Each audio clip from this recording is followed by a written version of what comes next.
Mid-engine, aggressive styling, and performance that punches way above its price tag, the Corvette C8 turned the sports car world upside down. But in 2026, Chevy takes it even further. Is this the best Corvette yet? Let's find out.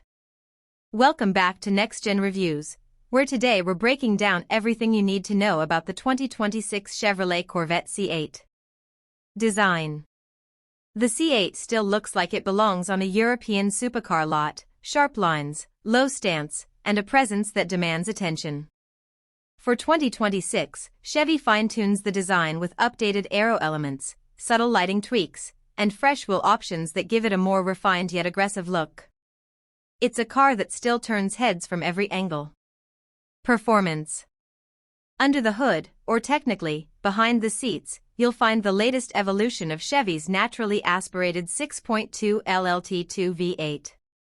With 500-plus horsepower and a quicker shifting 8-speed dual-clutch transmission, the 2026 C8 rockets from 0 to 60 in under 3 seconds. Handling is razor-sharp thanks to magnetic ride control and a more responsive steering setup. Whether you're on the street or the track, the C8 delivers supercar thrills without the supercar price. Features and technology. Inside, the driver-focused cockpit feels more premium than ever.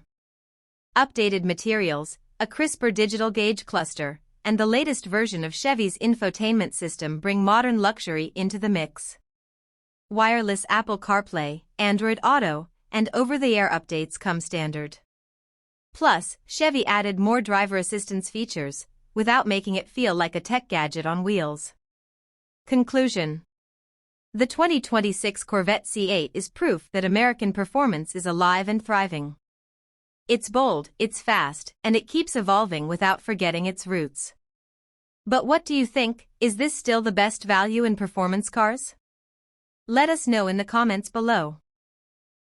And if you enjoyed the review, be sure to like, share, and subscribe to Next Gen Reviews for more fresh takes on the hottest cars of tomorrow. Thanks for watching. We'll catch you in the next one.